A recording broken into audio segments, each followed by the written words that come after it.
La Pâque pour les chrétiens, c'est la commémoration de la mort et de la résurrection de Jésus-Christ.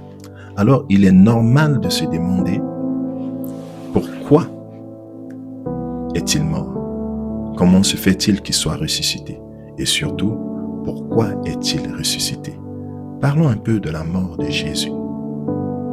Avant toute chose, nous devons savoir que personne n'avait le pouvoir ou l'autorité de lui ôter la vie. Il s'est donné lui-même. Il l'a fait par amour. Jean 10, verset 18 nous dit, personne, Jésus nous dit là-bas, personne ne peut m'ôter la vie, mais je la donne de moi-même. J'ai le pouvoir de la donner et j'ai le pouvoir de la reprendre. La mort de Jésus n'est pas seulement la souffrance physique qui l'a conduit à la mort. Oui, Jésus a enduré des morts, des souffrances physiques. Mais au-delà de la souffrance physique, il y a la dimension de sacrifice. Il a pris nos péchés et il nous a donné sa vie, la vie éternelle. Ésaïe 53, verset 5 nous dit, « Il était blessé pour nos péchés, brisé pour nos iniquités. Le châtiment qui nous donne la paix avec Dieu est tombé sur lui, et c'est par ses meurtrissures que nous sommes guéris. » Le verset 6 nous dit, « Nous étions tous errants comme des brebis, chacun suivait sa propre voie, et l'Éternel a fait tomber sur lui l'iniquité de nous tous. » Alors, comme tous les hommes, nous étions tous errants comme des brebis, chacun suivait sa propre voie. La voie du chaos, de la destruction et de la perdition. Mais Jésus s'est humilié lui-même, se rendant obéissant jusqu'à la mort, même jusqu'à la mort de la croix. Galates 3, verset 13 nous dit, « Christ nous a rachetés de la malédiction de la loi, étant devenu lui-même malédiction. » Alors toi qui es en Christ, laisse-moi te dire, tu n'es plus condamné. Tu n'es plus condamné. Ne laisse personne te ramener les souvenirs de la condamnation. Parlons maintenant de la résurrection du Christ. Comment se fait-il qu'il soit ressuscité? Nous revenons dans le livre de Jean 10, verset 18. Jésus le dit lui-même. Personne ne peut m'ôter la vie, mais je la donne de moi-même. J'ai le pouvoir de la donner et j'ai le pouvoir de la reprendre. Par sa mort, il donne sa vie et par sa résurrection, il reprend vie. Ainsi, il est le garant éternel du sacrifice qu'il a fait. Il est le garant éternel de la vie qu'il a donnée, de la vie qu'il t'a donnée. Romains 8, verset 33 nous dit, « Qui accusera les élus de Dieu? C'est Dieu qui justifie. Qui les condamnera?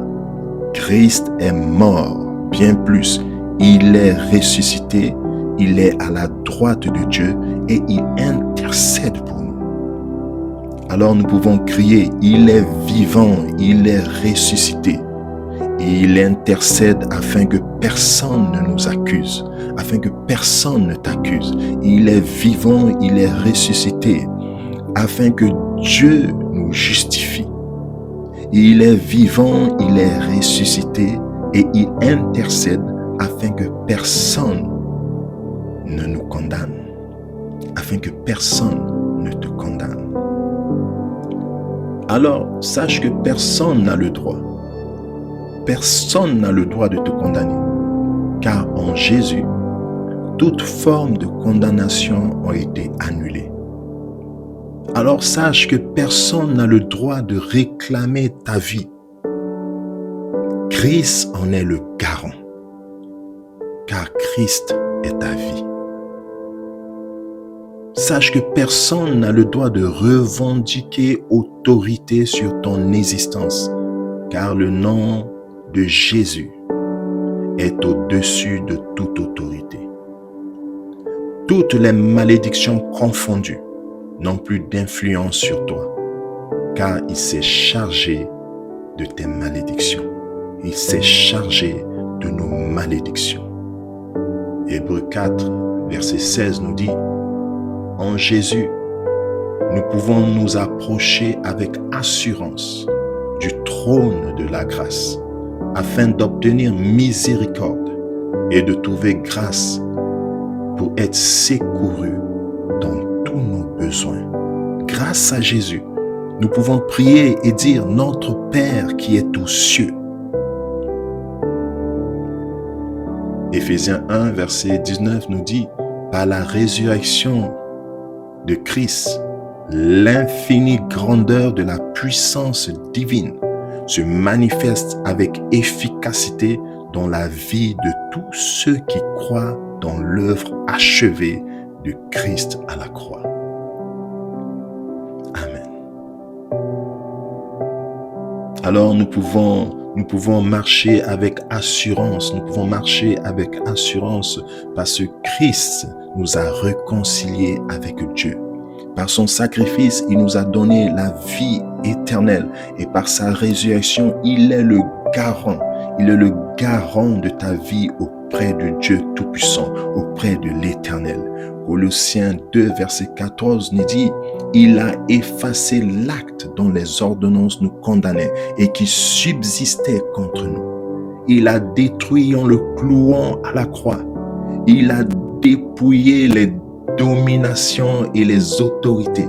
Il les a livrées publiquement en spectacle, en triomphant d'elles par la croix. » Alors que personne ne te juge, que personne ne te juge, que personne ne te dise que tu ne réussiras pas, que personne ne te dise tu es déjà condamné.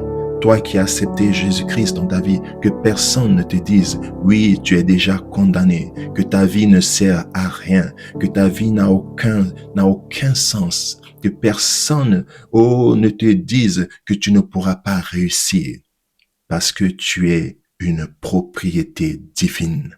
Toi qui as accepté Jésus-Christ dans ta vie, tu es une propriété divine. Ton Rédempteur n'est pas seulement mort, il est ressuscité et il est le garant de ta vie. Il est le garant de ta vie. Alors marche avec assurance. Marche avec assurance au nom de Jésus-Christ de Nazareth. Amen. Je vous salue tous dans le beau et précieux nom de notre Seigneur Jésus-Christ. Je suis votre frère bien-aimé Roch Tanga et on se donne rendez-vous jeudi prochain pour notre prière en ligne. Jeudi prochain à partir de 22h30, nous sommes en prière. Amen. Soyez tous bénis.